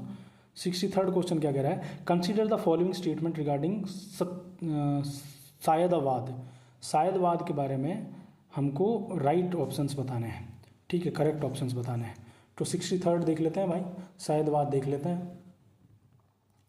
तो शायदवाद क्या कहता है, early statement about the reality is conditionally true. हाँ ये सही है भाई, ये conditional Syadvada teacher truth is conditional, तो वो बात करता है कि जो ट्रूथ होता है वो कंडीशनल होता है। तो दूसरा देखते हैं, absolute knowledge of reality is impossible from a single prospective. तो यार सैयदवाद तो सबसे जो बड़ी खूबी है उसकी वो यही कहता है, reality can't be understood from one single view point. तो एब्सोल्यूट नॉलेज किसी एक सिंगल व्यू पॉइंट से नहीं आ सकती, यही कहता है वो, ठीक है। Absolute knowledge of reality is impossible, ठीक है। तो ये भी हमारा ऑप्शन सही हो गया, ऑप्शन 2 इज़ राइट, ठीक है, ऑप्शन 2 इज़ राइट, ठीक है। ऑप्शन 3 थर्ड देख लेते हैं, Syadvada reject the possibility of truth, ठीक है। ये मतलब रिजेक्ट नहीं करता है, ये क्वालिफाई करता है इसको, तो ये ऑप्शन थर्ड इसका गलत हो जाएगा। तो इसका आंसर ए हो जाएगा, इसका आंसर ए हो जाएगा, 1 and 2 ओनली, ठीक है।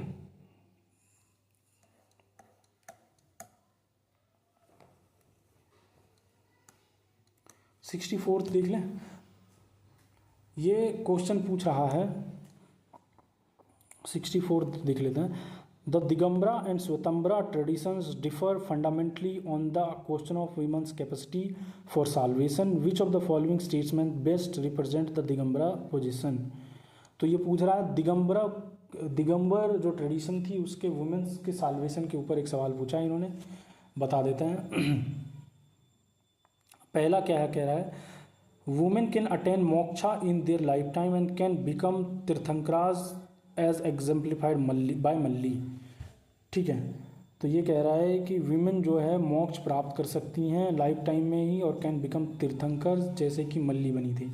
नहीं यार, ये जो है दिगंबरा का नहीं था, ये श्वेतंबरा का था, ये श्वेतंबर जो ट्रेडिशन थी उसका था भाई, ठीक है, श्वेतंबर का था ये, ठीक है,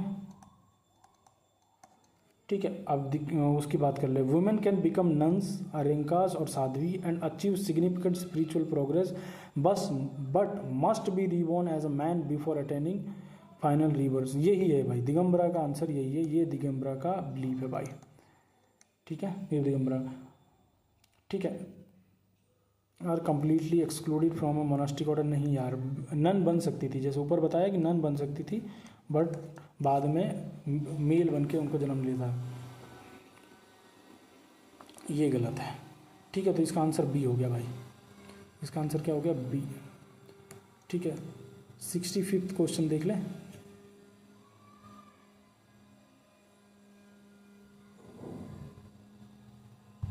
यार मुझे लगता है आज यहीं छोड़ देना चाहिए, बैकग्राउंड में बहुत आवाज़ हो रही है, इसको मैं दोबारा आप लोगों को करा दूंगा। 65th क्वेश्चन तक हम लोग हो गए हैं, यहाँ 65th क्वेश्चन पे हम हैं, 65th से हम आगे करेंगे। ये अशोकन इंस्क्रिप्शन है, यहाँ से थोड़े क्वेश्चंस भी अच्छे लेवल के शुरू होते हैं। तो 65th से हम लोग अगली वीडियो में मैं आप लोगों को दे रहूँगा, इसमें आप लोग 65 तक ही पढ़िए, और आप लोगों को पसंद आया होगा तो अपना फीडबैक हमको ज़रूर दीजिए। सो गाइज़, थैंक यू हम लोगों के साथ जुड़ने के लिए, आप लोगों का बहुत बहुत शुक्रिया। ऐसे ही जुड़ते रहिए और बार बार पढ़ते रहिए। ये क्वेश्चन आप लोगों को सिर्फ इसलिए ज़रूरी नहीं है कि इनसे आप लोगों के आगे चलने वाले क्वेश्चंस आ जाएंगे, इसलिए भी ज़रूरी है कि कॉन्सेप्ट को रिवाइज करा देते हैं बहुत जल्दी से। So thank you guys for connecting with us, have a good day, और अच्छा कीजिए लाइफ में।